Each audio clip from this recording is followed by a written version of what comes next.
We're here because we don't buy into the bullshit of mainstream culture. We're tired of the mundane, passionless careers we've been shuffled into as a result of this orchestrated debt-based system of rule, and the stranglehold on education and entertainment by cold, soulless corporations. People, yes, we are frustrated. Yes, we are tired. And we reject the pre-approved tranquilizers that are Monday Night Football and an ice-cold Budweiser. We have to stop hiding. Stop hiding behind the headphones and the Cherry Popper 420 username. Let the world see that the resistance is strong and society is changing. There was a time to be anonymous, but that time has passed. And so the Higherside Chats would like to present ConspiraTees as the dawning of this new paradigm in the uniform of the revolution. Because bold fashion should mean more than some celebrity meat dress or frat boy in a silly pink polo. ConspiraTees redefines bold fashion as having the balls to reject socially uncomfortable and unpopular truths from your radiant chest. All fucking day. ConspiraTees.net. Let them know that you know. Bold designs for troubled times. Hard truths. Soft talk.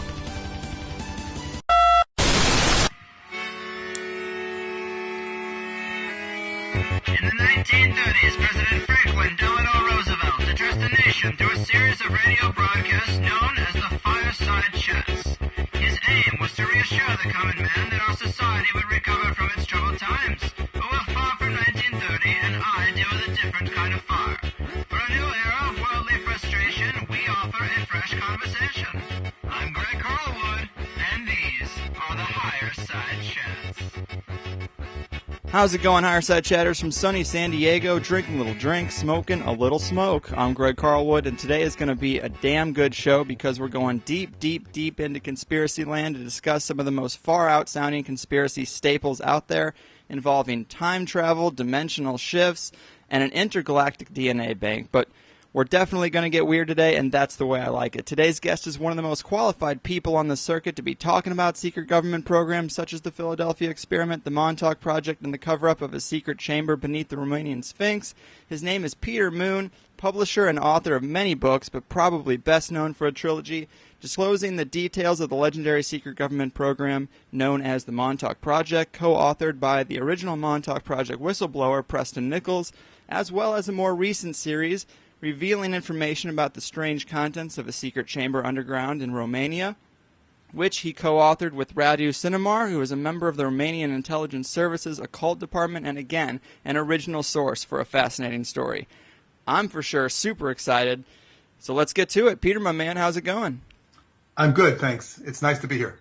Absolutely, man. Thanks for being here. You have such a history with two of the wildest stories out there, and I really want to let those be our two main subjects for the show. Let's start with the Montauk Project, one of several supposed secret government programs experimenting with time travel as well as other weird stuff. And this thread of info about time travel experiments, it really seems to start with the Philadelphia Experiment, another conspiracy staple that has many different versions and speculations, but I know that you've looked into it and spoken about it quite a bit, so maybe we should start there. What would you consider the Philadelphia Experiment? Was that one of the first known instances of such a project? And what happened there?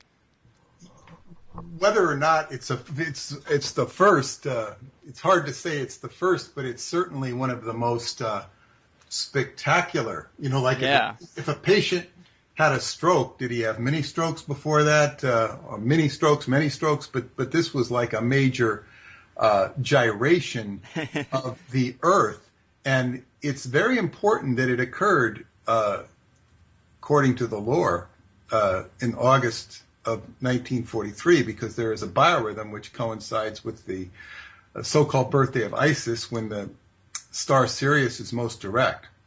It was the high holy days of ancient Egypt, and this period of August is when the star system Sirius is right there closest to us, is a very sacred day in many different traditions. Now, this is when it occurred. So it's called a biorhythm that occurs every year, but there's a major biorhythm every 20 years. Now, this is a gyration of the Earth. So not an earthquake, but sort of like an earthquake in some respects. Mm-hmm. It's like the meridian, like the meridian system of the human body moves from one channel to the next. The heart feeds the liver, or the liver feeds the heart, etc. So you have this cycles of energy moving through the Earth, and this was a big one. So that's sort of an esoteric behind-the-scenes explanation of what was going on a purely energetic basis. When we translate energy into the human condition and the human drama, where every person is a player on the stage, we have government, different governments, the German government, having a hand in it, the American government, and the British would have been in there with all their secret departments, which are being directed. People don't, when they look at world politics, they obviously people will look at Obama and the heads of state, and then if they think they're going to get a little bit deeper, they'll go to Bilderbergers and the Bohemian Grove and all sort of things. But as I began to investigate this, I had synchronicities with occult phenomena, and you had occultists, Aleister Crowley being one of them, who turned up. But he said something very interesting. There are, according to him, you have this MJ12 stuff that everybody's pretty much heard of. What that is really an offshoot of is what they call the secret chiefs. Those MJ12 people were, they're puppets just as much as they were players. They had important positions, but the secret chiefs, secret chiefs, they're called in occultism, and these are invisible characters. You're not going to get too much of a glimpse of. Of course. And yes, so this is what we're dealing on the world stage of the Philadelphia experiment, where you have experimentation with radar, experimentation with degaussing a ship so that it does not appear on radar screens, changing the electromagnetic field. And that's what the Philadelphia experiment was on the surface. And then, according to the lore of what happened, it disappeared. It disappeared and left this dimension. And the most important, I guess, evidence that they had was the damage that it did to the crew. And the crew was compromised mentally, physically, sometimes catching on fire, and what we know now as spontaneous combustion, or what's termed as that, sometimes having their body parts amalgamated into the bulkhead of the ship, and just suffering. Sometimes it was just mental trauma. These people were brought to about 3 naval hospitals, one of them, or military hospitals, one of which was in Camp Upton, Long Island, which was a convalescent hospital during World War I. And it was right adjacent to the old Nazi compound, compounding the complexity of the secret German involvement with the Philadelphia experiment, which is in a book called The Philadelphia Experiment Murder that I published. But so you have a confluence of different events on a bigger global scale, and then the conspiracy of the government files and what happens is all gets kind of shredded and all kind of disappears. But what you have is the acting out of, on a lower level, some bizarre play where everything's secret, but you do have experiments going on behind the scenes that are experimenting with human beings. This is in a time when, we didn't have the abduction stories that are so prevalent today. Right. You had, this would be the precursor to that, because any abductions that were going on back then, whether they were being done by organized crime or by military or secret government stuff, if they seem to be very reduced in number to the reports we get today. So the reports were fewer.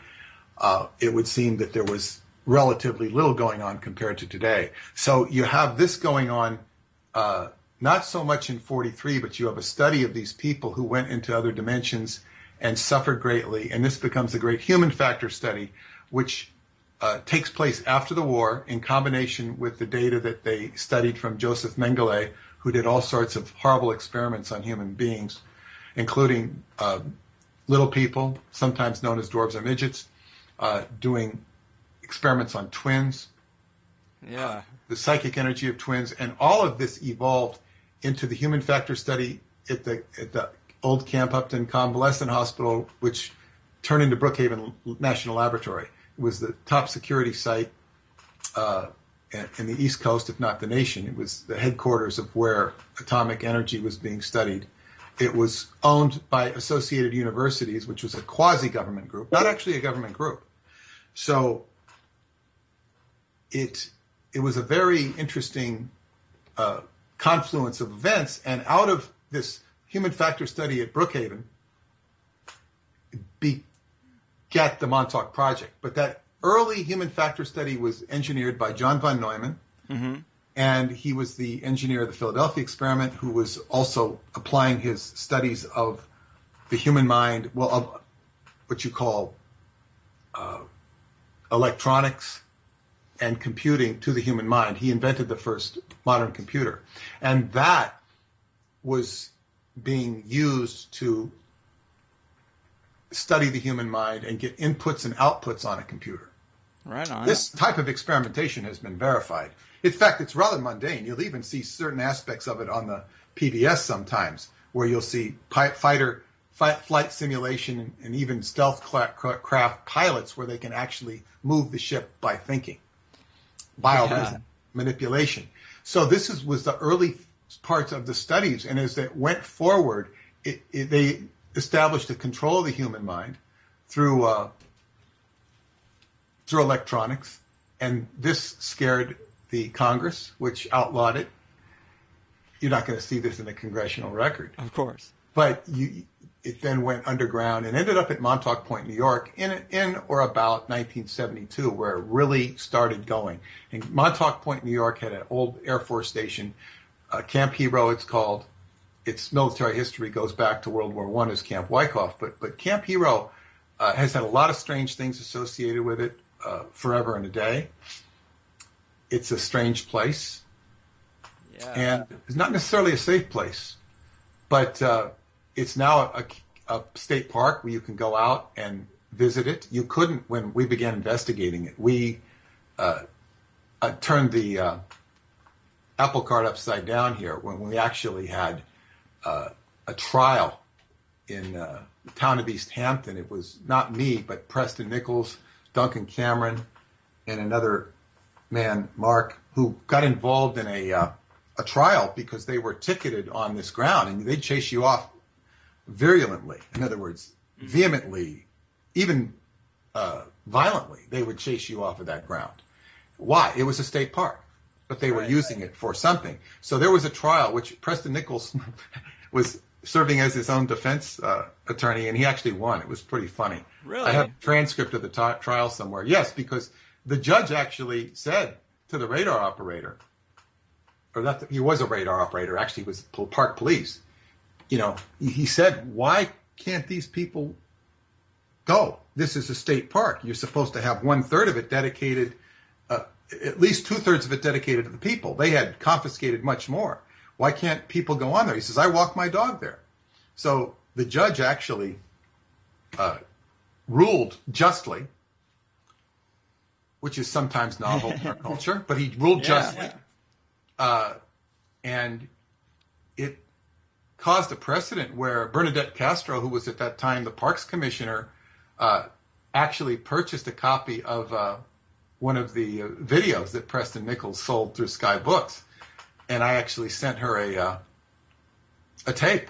I sent her a tape which showed all this chicanery going on.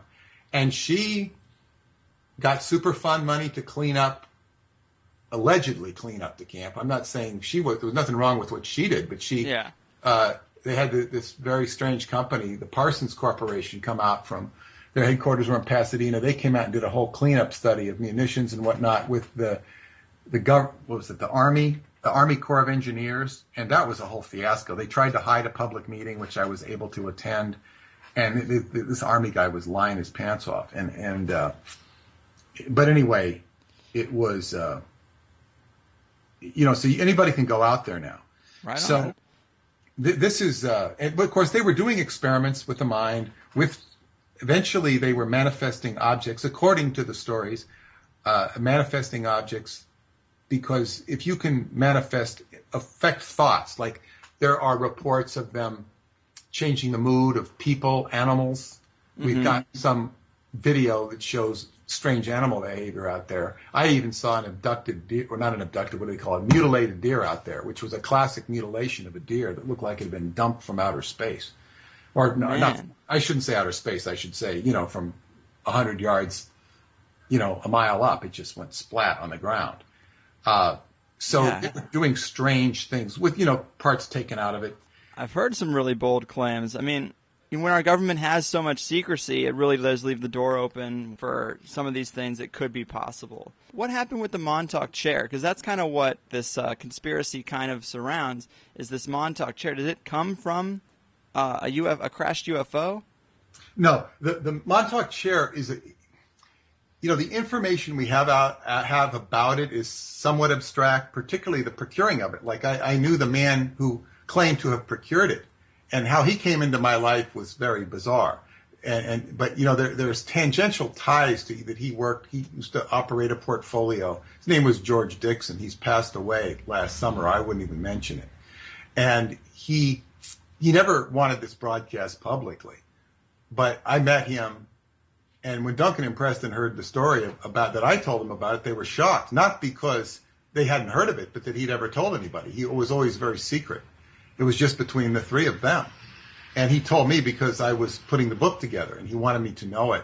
And he had strange financial connections, and he was a very unusual guy. And so there was a lot of strange tentacles of people that I met behind the scenes. But the Montauk chair was basically a lounge chair that had crystal radio receivers put around it so that it could pick up the thoughts of a psychic and be amplified out the gain horn of the transmitter tower out there. Preston Nichols can give you a much better technical description of it than I can because he's expert in this stuff. But basically, it's an amplifier. You know how if somebody's playing a guitar, an electric guitar, and they put an amplifier and it amplifies the sound. Well, the sound is basically radio waves. So you're doing the same thing with the mental waves, and you're amplifying what's going out in the mind, which includes emotions and includes modes. There was a man, George used to give me this paper on Martin Cannon, who did a whole lot of research on being able to change the moods of people. It was all sort of documented studies by Martin Cannon. And this stuff is kind of pedestrian nowadays. At the time it was coming up in the 90s when this was printed, it was very controversial. Right. Mind control has been, it's not featured too often on TV, but it's mentioned now and then. They've had shows on it. And it's certainly a staple of conspiracy lore and a staple of history. There's even been, the CIA made a settlement with people at the Allen Memorial Institute in Montreal who had claims of mind control being used against them by Duncan Ewan Cameron, who was connected to Duncan Cameron of the Montauk Project. But this guy was evil personified with what he did. The CIA did not admit any wrongdoings in the payouts. It was all done in Canada, where the CIA was not supposedly involved because it's Canadian. So you get out of it by going to Canada and doing it. But this stuff is pedestrian now. The mind control stuff that happened and surrounded the Montauk Project doesn't really have to be established as a. We don't have to argue about the fact that mind control is a whole subsubject of this now. Where it becomes very interesting is the components of time travel, the technology of time travel, and how mind control surrounds that. Because we live in a society where we are limited. We are limited in the way we think, the way we act. We don't eat proper food. There is not an adequate demand for proper food, although there is a demand that's increasing. But even that response is, you go into New York City where I'll be in a couple of days and you see they call it organic food. They don't know what they're talking about in New York City. Some places might, but by and large, no. People want to eat organic, so they'll have juices, and they don't really understand. In Long Island, it's better, but it's still, there's a long way to go as far as teaching people how to eat properly. So that their brains will think properly and they will function properly. And this is a whole story that one can go into the holistic quality of a human being and there are a lot of lacks in the society we live in. So True. So when you talk about the subject of time, well, time is a perception, and how do people perceive? They perceive with their brain, and it's a filter, and the brain is not even fully activated. It's partially activated. So this gets really down to more of the conspiracy is the human construct as opposed to shape-shifting reptilians, Bilderbergers,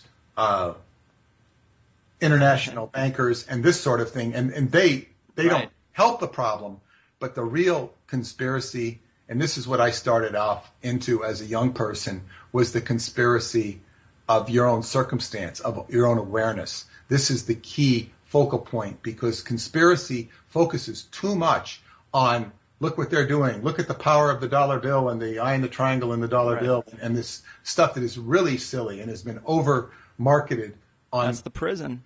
On the History Channel. Exactly. And that whole concept of the eye in the triangle that they show on the dollar bill, that is the symbol of the Illuminati, that is the symbol of the illuminated being within yourself that you want, that the mystery schools used to teach, that gets convoluted and degraded over the centuries. So that eye in the triangle is what you want to wake up in yourself. And as you do wake up, you will see the conspiracy that's going around you, just in terms of the way people eat, conduct themselves in business, and this sort of thing. So this is what, rather than focusing on all these nefarious acts that these people do and how they make this Batman shooting and what's that thing, the Sandy Hook shooting, and how it's all tied together, and people are studying how it's all tied together. Yes, it's all tied together. And when you're studying how it's all tied together, you're kind of missing what's going on inside of you. Yeah. You're still kind of within the framework of you're the matrix. Yeah, you're in the squirrel cage. And yes, it's all connected. It was always connected. You're just becoming aware of it. It's better to become aware of what's going on with you, and you could be improving yourself as opposed to unveiling this conspiracy, which has been, I said, when they start unveiling it on the History Channel or the Jesse Ventura Show or whatever, this is like the shoemaker or the shoe shine boy telling you to buy stocks. It's time to get into the stock market. It's time to get out of conspiracy, because it's really, we've got everybody doing it, and sure, it's getting saturated. A lot of areas are getting saturated. Conspiracy shows because it helps me sell my books. Okay, that's how I make my living. But on the other hand, it's also important to, speak the truth and say what is what about what. And this is sort of the situation. And there's a lot of people that, need to be more aware of what goes on, that still believe in the goodness of, what our government supposedly stands for as opposed to what it really stands for. So there's a lot of, people are waking up on different levels. So but this is, the current level in my estimation is to, shed the conspiracy shackles and start working on yourself. That's, I've had a lot of guests recently that have kind of put that out there, and we try to cover a lot more of the positive side than a lot of other shows. I know Alex Jones, one of the most popular shows out there, it's always just identifying little pieces within the framework, and it doesn't really ever get you out of it. There's not very much enlightening talk there. So yeah, I agree with you. It is important to identify it and to know what happened, but also, you gotta realize, you're not gonna fight this battle in the three-dimensional world. It's a mental thing, and if you can free your mind, that's about as good as you can do. I can't speak for Alex Jones. I've certainly heard of him. I've seen a few YouTubes. I've never listened to his show, but then I've never listened to the Art Bell show. Maybe I heard the David Anderson broadcast. I looked those on YouTube, but I've never listened to any of these shows. George Norrie. Really? No, never listened to them, because they're not a valid source of information for what I would be interested in. But well, let's talk about that. What are you interested in? What message would you put out that you don't think people are hearing enough? Say something about the it's not even about Alex Jones. Somebody did a diatribe on where his funding comes from. Right. But not in relation to Alex Jones, but it's the somebody also did a study of the ratings of these big conservative talk show hosts, like Sean Hannity and Rush Limbaugh, and some others. I think it was that guy, that Mormon guy. He was really noisy on TV. He was a short guy with the blonde hair. Glenn Beck. Yeah, Glenn Beck. And somebody did a study and said that their ratings were completely bogus and false. In other words, people were not listening to their shows. And that whatever the company, I forget the name, which was the biggest broadcasting company, was paying them huge salaries. But it was all false ratings because they broadcast out there and people think that this is what people are thinking, or thinking that they're agreeing. Now, sure, there are some people agreeing with it and buying into it, but it's all sort of a scam in itself because the ratings aren't there, but they paid these guys huge money so they can play the part. But it's actually a controlling of the airwaves because nobody really wants to hear this bogus conservatism, which isn't really conservative at all. And so this is like what goes on in media. And does it go on in the alternative media? Yes, it's even probably more sinister there because people are being more fooled. And most of your top line speakers have affiliations with secret societies. Yes, that's true. And it's like they just don't understand. So you're saying, what am I interested in? It's generally not what other people are interested in. I was interested in time at a time when physicists weren't interested in time.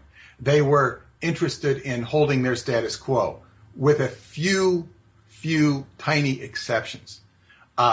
So now all the physicists are getting interested in time, and it's become vogue to talk about the possibility of time travel, although most of them are really in the dark ages. Not all of them, but most of them.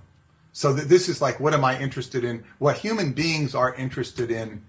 You look at what they watch on TV and whatnot. It's kind of like peeling back the veil. Right now, my main interest is in the Romanian adventure that I'm involved in, as well as Chi Gong, Taoist Chi Gong, which I practice every day, which is all about energy. Well, you started off kind of by mentioning that biorhythm that took place right around the time of the Philadelphia experiment. I wondered if maybe that had anything to do with creating a different effect when they're manipulating magnetic fields. I mean, you hear about ley lines, you hear about certain energy nodes on the planet. Energy is the one area that it starts to get a little new agey. I haven't felt any real effects of energy in my life. I've gone to Reiki before and had no effect. I'm interested in it.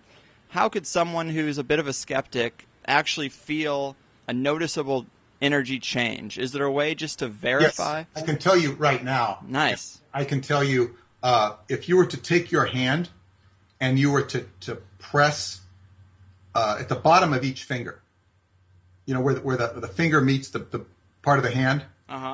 You press each one of those bottom points of the finger, and on each hand, you press them and you rub them around for a bit, and then you rub the center of the palm, and then if you've done that, tell me when you've done that on both hands. Oh, I'm doing it.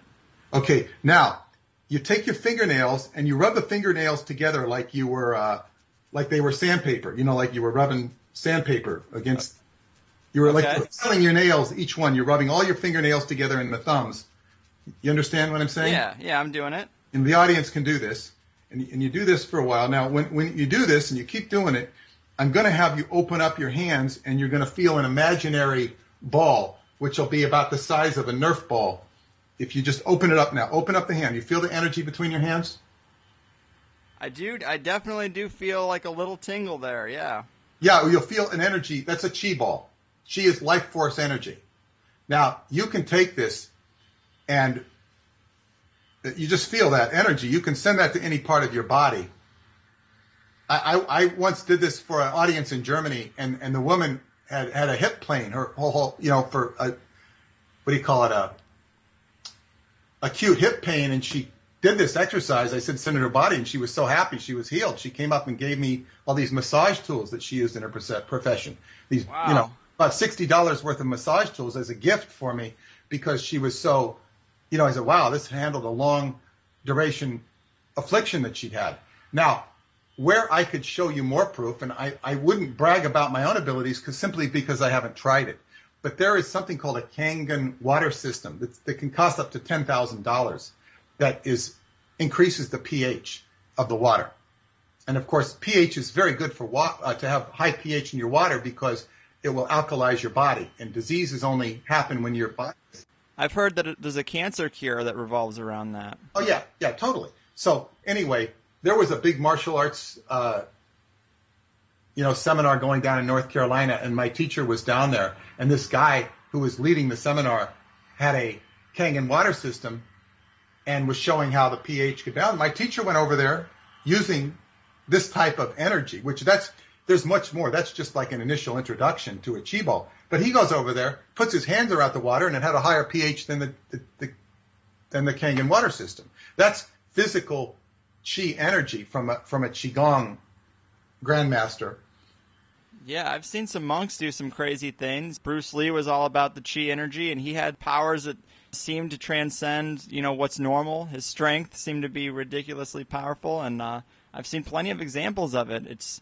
It just seems like it takes so much time and years of dedication to. Well, let me put it this way. I've been studying it for 6 years, and according to what my teacher told me, because a lot of guys, if you listen to Chuck Norris talking about the death of Bruce Lee, he doesn't know what he's talking about because he's not really. He'll talk about the medical reasons Bruce died, and he's not really genned in on this sort of martial arts. He's in this sort of kick-ass karate.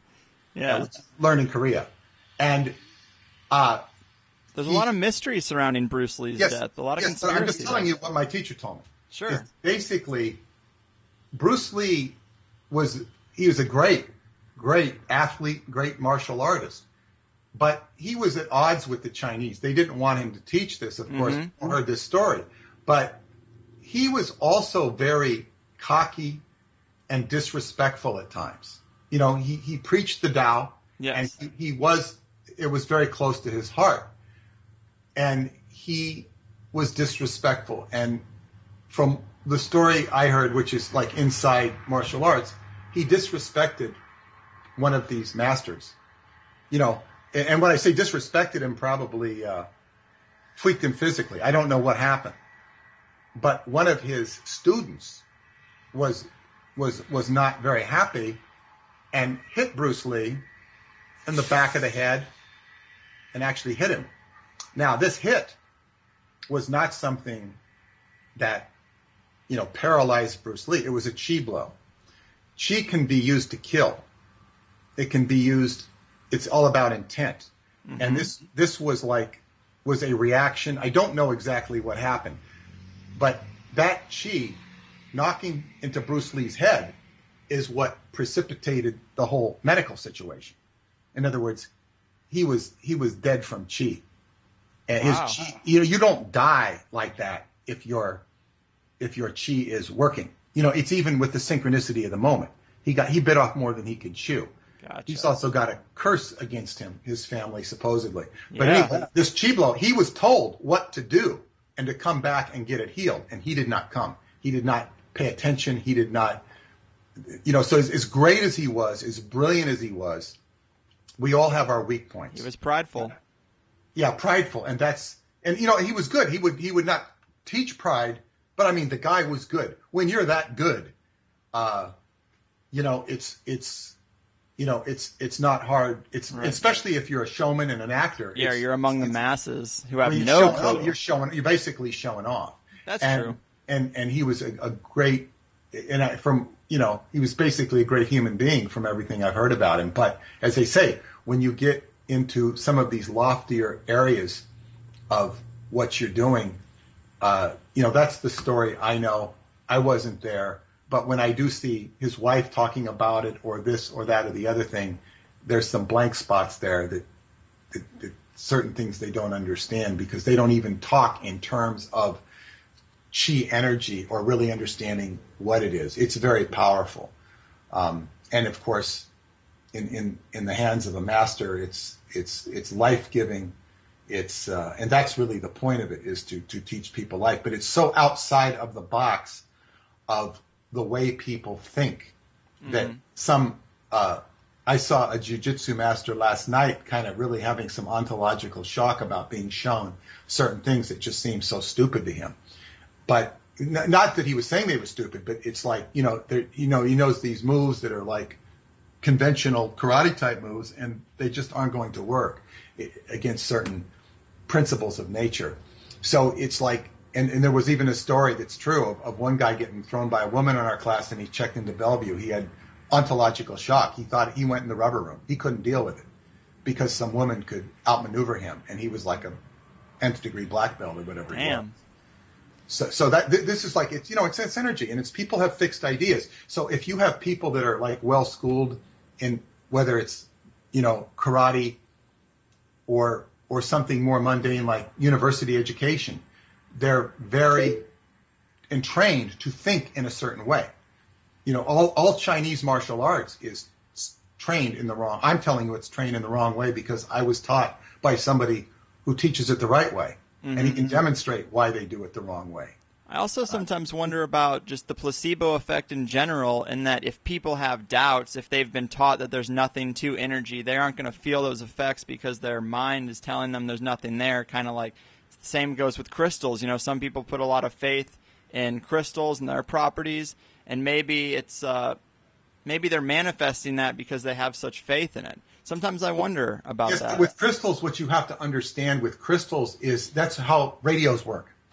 Radios that's true. are crystals. So it's kind of like they are what you need a crystal to make a radio receive. So if you put it into the scientific reference frame, then you have. Now, I had a friend, I don't know what happened to him, Mark Roberts, he's mentioned in my book, Montauk Book of the Living. He was a dowser, a very interesting man, but he was doing a workshop here in New York, and he took these two crystals that were flat. They had flat, I think they'd been, shaved. Shaved is the word, I can't even remember. Cut, what's the word? Sawed. And they were flat bottoms, and he rubbed them together in a dark room, and we saw them light up. Wow, that's awesome. It was a piezoelectric effect, but he says, I want you to see that this energy with crystals is not BS, he says. So he showed it, and he wanted to demonstrate it, and it would light up. They were quartz crystals. Crystals are definitely interesting, but people attribute some wild properties to them, and I'm not so sure how far it goes. The spectrum is very wide with crystals. Yeah, it is. Well, in terms of the claims. Yes, it's. But people that are have sensitives. They have different brain entrainment. I don't mean that they're exaggerating, but they're sensitive. So there is applications to them, but that's a whole other subject. Crystals. But anyway.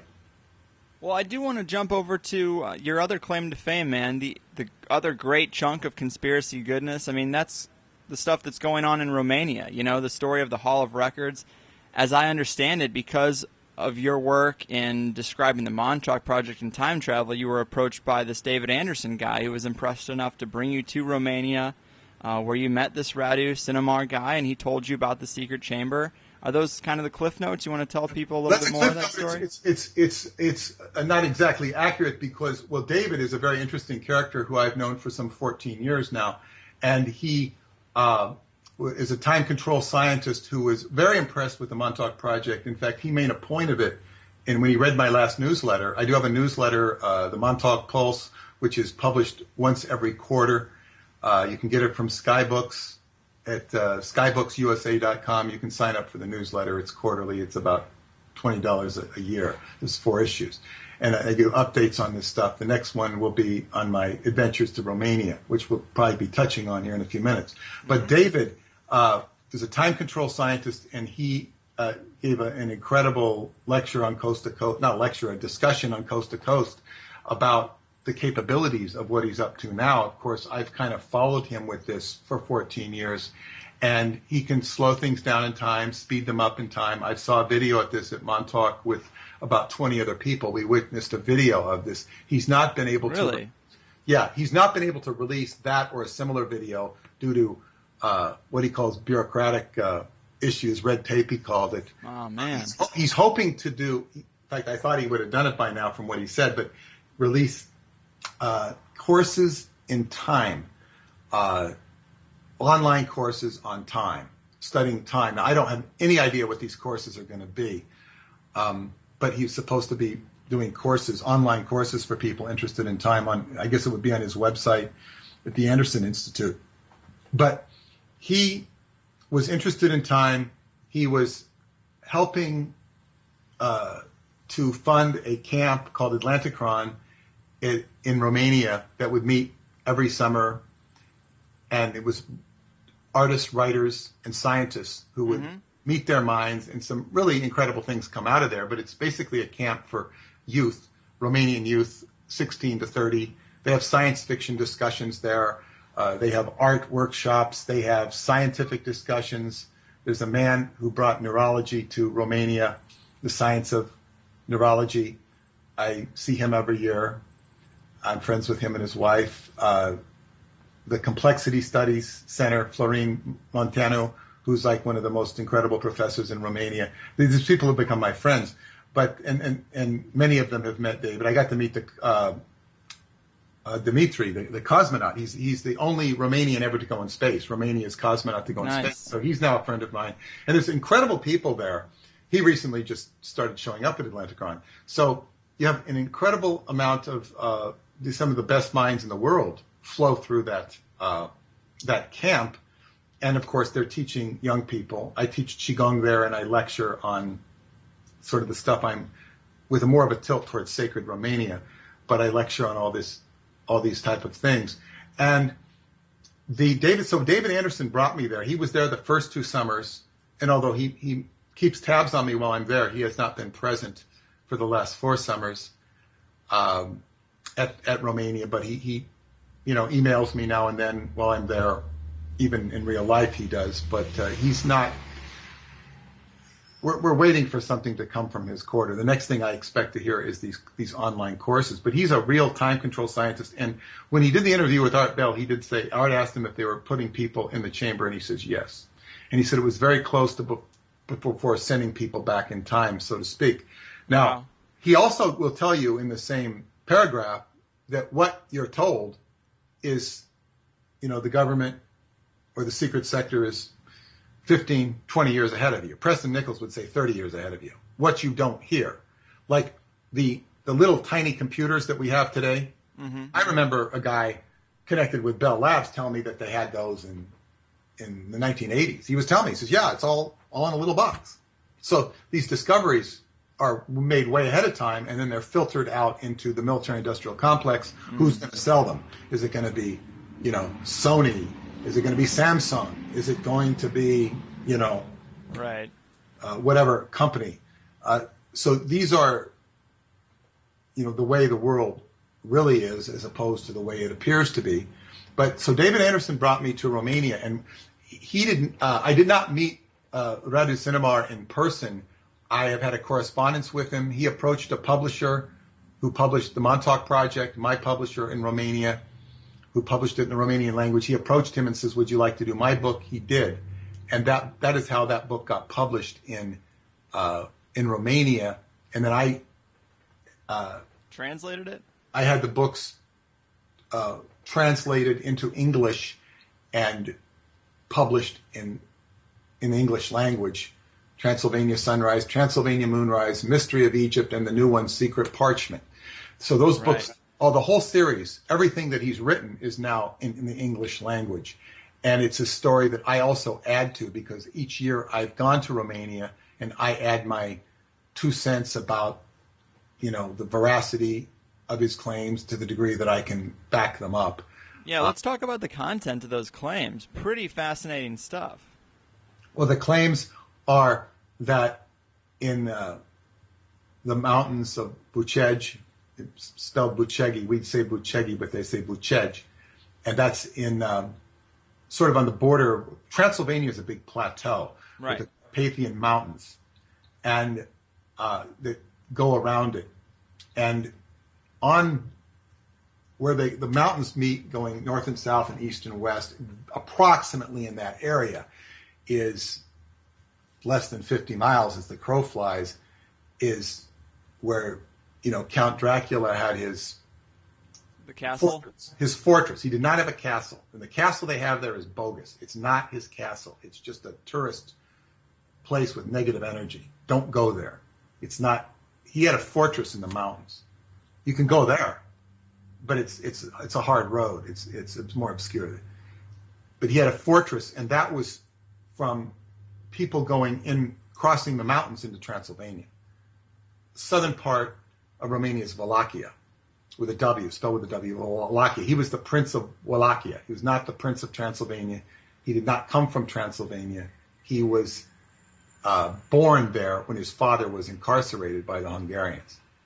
But there was a passage there that goes in and out. Now, about 50 miles as the crow flies, it takes longer than that by car, is a Sphinx, the Romanian Sphinx, which there's another megalith nearby. They're called Babele, which means old women. They're both sacred stone structures. The Sphinx looks like its profile. The left side of the face is the face of a man. On the right side, you'll see it's faded away, eroded, but it looks like a griffin or a lion. Mm-hmm. It's much more eroded than the left side, and you have to get a specific view on it to see it. But it's the biggest tourist attraction in Romania for the Romanians themselves. And it's beautiful up there. You're above the tree line, and there's also, some of my friends took a walk there. I took a hike. I went back to the hotel. I'd been having 6 hours of sleep for weeks. So I went back to the hotel to rest, and a small contingent of our group went on a hike away from the Sphinx, and they ended up in an area where their hair began to stand on end. Weird. Their hair began to stand on end, and you call it static electricity. It's supposed to be just before lightning hits. I don't know if any lightning hit, but they had quite a time of it. There's a lot of energetic anomalies up there, and it's very beautiful. But the Sphinx, and to get to the story of what you asked me, is maybe it's 300 yards underneath there is, according to the story, which was found with ground-penetrating radar from a satellite, was a chamber. And this chamber, they couldn't get at it. So they approached the head of Department Zero, which was the most secretive arm of Romanian intelligence, a man named Cesar Brad. And the whole story is about how he grew up under the psychic supervision of a Chinese doctor who set up the paranormal department of Romania, Department Zero. He was from Red China, and he tutored basically Cesar Brad to get into this position so that he would actually help the Americans access this secret chamber, because the Americans discovered it. And there's negative force that sets it up as Italian Freemasonry, who tries to get at it. This character, Signor Mazzini, who tries to get at it, and he's portrayed as personified evil, and he's not successful in getting at the control of this chamber. The chamber is controlled by the Americans and the Romanians in a joint activity. Now, what's in this chamber is very sci-fi.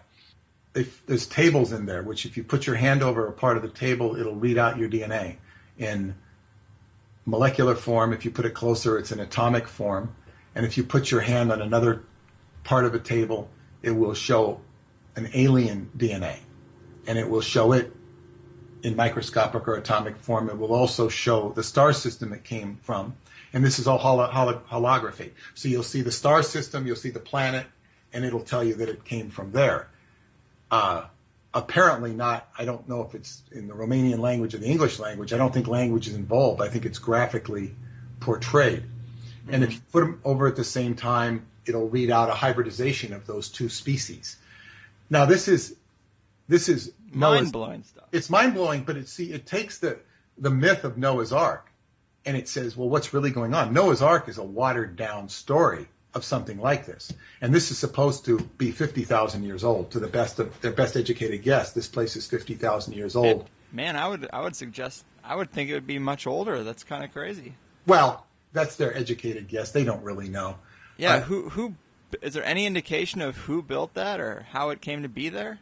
That's a very sensitive subject when they get and they get into the story and they try and find out who built it. With basically, because there's also a time, history of the world in holographic form there. I think there's a time device in there. They haven't really described it, but they do go, there's 3 tunnels in there, one of which goes to Egypt. And underneath the Giza Plateau, they find a device which enables you to travel in time with your consciousness, not with your physical body. And when they get to that subject of who invented this stuff, it gets very touchy. It's like a book or a movie they've done in sci-fi called Riverworld. When you get to the masters of the world, they become shadowy, and they don't want you to know any more than the guy who's running the haunted house that you're in, when you're a kid, wants you to know what the tricks are. Right. He's playing games. You're not getting to see behind the scenes. There's an orchestration going on there that was hard to penetrate with regard to who built it. Well, let's talk a little bit more about the content of this chamber. I mean, it's for people who haven't heard it, that the idea that there's a piece of equipment there that will holographically show you DNA of yourself, hybrids with other species. I mean, that's pretty fascinating stuff. Is there any other details about that you can give us? Was there anything extrapolated from seeing non-human DNA? I have to tell you that that book, which the incident happens in 2003, that book was written from a point about 6 weeks after the opening of the chamber. So that's about all the information we're offered, is about 6 weeks of intense investigation, which was relayed, what the author was allowed to relay into the book because he has a censor. And so he didn't tell us too much. Most of the book is about the political infighting and manipulation into the background of Caesar Brad, who's the one who opens up the chamber. He allows Radu Sinamar to come in. He hand selects him to write this story. And people in Romania will sometimes have very heated opinions of whether this chamber exists in this reality or in another reality. But their opinions are always too heated for my liking. In other words, they may be right or they may be wrong, but I don't think their opinions should be so heated. I don't have a heated opinion about it. Mm-hmm. There is the second book, Transylvanian Moonrise, gives a lot of corroborative information in terms of newspaper articles and people that wrote into the editor corroborating what had happened. We don't know exactly, but the exact DNA applications, I'm kind of zeroing in. This happened at Atlanticron this summer, and I want to get more information. I believe some of the most important things that might be gleaned from that chamber, if I don't think they've done it, is the 24th gene pair, the so-called 24th gene pair, which human beings have 23 gene pairs. Right. According to sound biological theory, there was once 24, and it's my hypothesis that when they fused, that it lessened the ability of mankind. And if we want to take it one step further, the ability to change morphogenesis. In other words, change, shapeshift. Now, there was a doctor, actually, he invited me to come out at this campfire at 2:00 in the morning. It's a very momentous, just this summer, and so they just invited me to come out, and because I was there, they were going to speak in English. Normally they'd speak in Romanian, and it was dark. There was no campfire. They said, we couldn't get the wood. So we're like out there, and they say, well, we're going to talk about the ascension of the human being, transcendence of the human being. And so I said, well, I started telling them about book 2, the Transylvanian Moonrise, which goes into the longevity of living for hundreds or thousands of years. And out of that, this doctor, he's a medical doctor. He teaches medical doctors. He came to my Chi Gong class. He took a very strong interest in this 24th gene pair. And then because he understood the science of it. And then we found this young girl who was studying biology. She's studying biology. She's just like, I think she's just starting college. And I started telling her about the tree of life and DNA, and she got interested. And then she kind of had this real scientific sort of solution that impressed the doctor. So we're going to try and I'm not going to go into the biology of it now because I want him to explain it to me in concise language so I don't have to go in and he'll understand it more clearly. And it's basically, there is a scientific plausibility between what we're saying here. To go into the deeper science of it, and I said, once we do this, we got to be careful that, maybe that we're announcing a discovery because somebody else might have discovered it. It's like these things happen simultaneously as consciousness moves forward. But the point I was saying about this is very DNA driven, and it's the morphogenesis of life. It's changing. So life is changing. We see life. We don't have the same diseases we had in the 50s. That's not all because of vaccinations. It's just life changes. Diseases change. Life is constantly changing. So what could come out of this DNA? If I was going into that DNA bank and had access to it, I'd start asking these questions. And I'd certainly like to have somebody who's more versed in biological terms than I am to be with me to, like this doctor to everything, who gets it. It's like people, a lot of their scientists don't have the prejudice that many of our scientists still suffer from. So what they've done with it, to answer your original question, I don't know. A part of me thinks that some of the best part has gone into neglect, but I don't know that. Oh, that'd be a shame. I don't know that. Yeah. What I'm saying is, you see, or it's been sequestrated and only in secret sectors.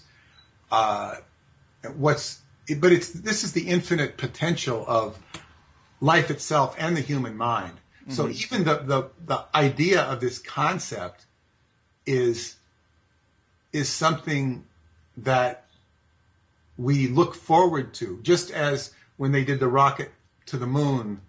That was a dream when I was a kid in the 1950s growing up. And by 1969, we had a man on the moon. The problem with the moon and the space program, it's all under censorship, and what goes on out there, they don't tell us everything. So it's all again, it's censorship, which David Anderson has said is the key component in modern warfare. It is censorship. Yes, it is. That's kind of why you hear all kinds of stories. The deeper you get into conspiracy, you just hear wild stories, and you have to say, well, number one, I know the government lies to me. I know the government shrouds everything in secrecy. They have nefarious deeds. They have nefarious motivations. That opens the door to all kinds of wild stories, and some are true, some aren't. It's impossible to really know because no one's going to tell you the truth. The government is not going to give you any information on it. And so this becomes the hallmark of the individual, is that he has to go in and find his own answers. If you go looking to the government for answers, it's like going to it's like going to a teacher for an answer about something where they've just been taught to teach you pedestrian information. Exactly. They're there to control and handle the population, not necessarily to benefit the individual on these levels. So you have to go in and you have to learn how to ask yourself questions and get your own answers, as opposed even by getting the answers from books. Books will help you, and you can decide whether you like the information or not. It's that you just can't take answers from a book without inspecting it yourself. Of course. And something else I did want to ask you about is, you had mentioned briefly that another part of that chamber is an area that gives you the content of the history of the world. And I've heard you describe before that it comes from an individual's perspective. But, is there any more details about that you can give the people? Because that's pretty interesting, too. It's bioresonant. In other words, all the devices that are described in these books are bioresonant. So if you sit in the chair to see the history of the world, it'll be different than what I see. It'll be different than what the girl down the street sees. Would be different than our parents would see if they were there. Everybody has a different perspective. So it's bioresonant. Now, this is very much akin to a hallucinogenic principle. Whereas if you take a hallucinogenic, it's going to be a different experience than I have. If we're both geared towards history, and we're both in separate chairs like that Clockwork Orange that comes out of these type of experiments, what the experiments that were Clockwork Orange, the movie was based upon, the book, you're going to get, and we're steered towards certain areas, we're going to have certain areas of commonality, we're going to have certain areas of difference. So what hallucinogenics, such as LSD, which was used extensively in the early mind control experiments, is a mind amplifier. it amplifies the mind. It exaggerates things. It builds it up. It's the same thing they were doing at Montauk, where they had highly sophisticated mind amplifiers. There are two different ways there are two different means to an end, which is to amplify the consciousness. Now, I do not advocate psychotronic amplification of the mind. I don't advocate hallucinogenic drugs. All of these things can be done internally. They can be done internally, and you want to develop them on your own horsepower. So lucid dreaming is a good practice to indulge in if one wants to expand their mind. Do you have any tips for that? I've had people try to give them before, but lucid dreaming is one thing that I've had it happen at random 1 or 2 times. How can you channel that? How can you induce that? There are different ways. One way is to look at the details in the environment, like look at 30 details a day. Like I'm looking over a hole in my wall where there used to be a nail or something. And looking at where a nail is sticking out in the wall. And you look at 30 details in the environment per day. And the next thing you know, you'll be in your dream looking at a detail. And you say, oh, God, I'm looking at detail. Oh, I'm doing the drill. Oh, I'm awake. And once you become awake, that's one way to become awake. And of course, it's also a Chi Gong practice, because if you learn Chi Gong, you start doing Chi Gong in the dream. And then when you start doing Chi Gong, you're trying to maintain your dream state. And once you maintain the dream state, that's challenging. It's challenging, but then once you can maintain that dream state, then you can start to explore that area of your mind. But that's one simple way. You can also, every time you look at a clock in real life, you can say, what time is it? Is this a dream? Can I fly? And you look at, every time you see a clock in your life, you say, what time is it? Is this a dream? Can I fly? And that can wake you right up into a lucid state. It's such an interesting concept that our minds trick us into thinking something is real, and we have to consciously, repetitiously ask ourselves if it is, and then one of these times we're going to look around and we will be in a dream, but it's indistinguishable from real life. It's a fascinating element. People don't explore dreams enough. It's pretty strange. Yeah, and it's something you have to have a dedicated. I know there are certain substances like melatonin, which are supplements that can help your dream state. The first melatonin I took, I hated. I didn't like it. It made my dreams weird. It'll help you sleep, as well. Crazy, man. I mean, it's about that time that we wrap up, but to bring this back to the beginning of the show, I mean, one thing you mentioned about that chamber in Romania is that some people are debating whether it exists in this reality or another. And I had heard that some claims that an experiment at Montauk caused our reality to split, and we've been living within a manufactured reality since then, which gets into the same thing as some leading scientists talk about with the holographic universe and simulation theory. It also relates to the control matrix. But what are your thoughts on that? What is reality? Are we with an artificial construct? Did it come out of the Montauk Project, or is all that just speculation? Well, people like to put forth theories to either to try to figure stuff out or to try and impress, one or the other. And if you go back into Hindu mythology, the whole world is an illusion. They call it Maya. Mm-hmm. So it's all illusory. And even the Tibetans talk about the primordial essence of non-existence. Everything's based upon non-existence. This world we see is fallacious.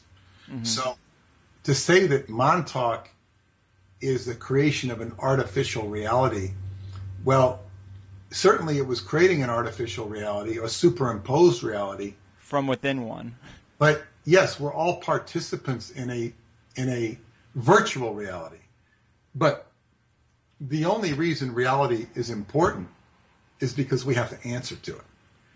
We have to answer to it. If you don't eat, you're going to suffer. So we're hostage to reality because if we do not take responsibility for our interactions with it, we will experience suffering. So if we don't want to suffer, we have to pay homage to reality. And we may not have to pay homage to a god, but we have to pay homage to reality. And one of the most elusive or most challenging gods in Greek mythology was Kronos, or we call him Saturn. And Saturn he ate all his pupils because he's time. He represents Kronos, time. So, he eats the pupils. So when you get to time, you're going like, wow, time. We've got so much time. How much time do you have in a physical body? Now, one can go into the precept of reincarnation and say, wow, I'm going to reincarnate so I'll learn and all this. But now in this paradigm, all this literature that I've been writing and publishing is telling us by the phenomena or stories encountered that maybe we don't have to stop. We don't have to die in the same way we thought we would die. This is giving us hope and helping us have a new paradigm. So it's life extension, or the concept of life extension. The Chi Gong supplements that because, your organs are what basically cause old age. They fail. Well, if you're breathing with all of your lungs, which feed the organ, each lobe of the lung feeds an organ, you're not going to die if you're breathing. Most people aren't breathing. They're breathing like with 5-10% of their lung capacity. If they're doing a lot, they're doing 10%, and this just doesn't work. So you can elongate your life through practical means of breathing. You can also, but there's also these alchemical principles, which are the subject of Transylvanian Moonrise, which suggest an even longer capacity to live. So, wow. So the artificial reality all fits into that construct, but I'm saying is because somebody says this is a reality, that reality, it's much more complicated than just somebody saying it that. But yes, it's all tied to an artificial reality that we're creating that we have to answer to. I hope that answered your question. Yeah, of course. Well, man, it's kind of about that time. I really appreciate you coming on to talk about this stuff with me. I mean, we've been kind of all over the place. Montauk, the Romanian Holo Records, Chi Gong, Lucid Dreams, but that's the way I like it. I like it to be a casual conversation. Some interesting stuff comes out that I didn't think I'd hear about. That's great. Thank you for having me. The website, again, is skybooks.usa.com, if anybody would like any of the books. Of course, man. Or Amazon and many bookstores across the country. Yeah, and is there anything anything you want to elaborate on and that you're working on next that people should be getting ready for? The next book is called, which will be out sometime next year, The White Bat, The Alchemy of Writing, which will have this story that propelled all of this happening, and then where it leads, which will discuss my adventures in Romania this year. And I will be also making a shorter report in the newsletter, Montauk Pulse, which is available through the website if anybody would like it. I also have a blog, which I'm not too active on the blog, but it does have a lot of interesting information on there, and I do try to answer questions on it. It's called digitalmontauk.com, digitalmontauk.com. Excellent, man. Well, when that next book comes out, hopefully you'll come back and talk to us about it. It's fascinating stuff. Certainly. I appreciate your time, man. Enjoy the day. Thank you very much. All righty. Have a good one. Bye-bye.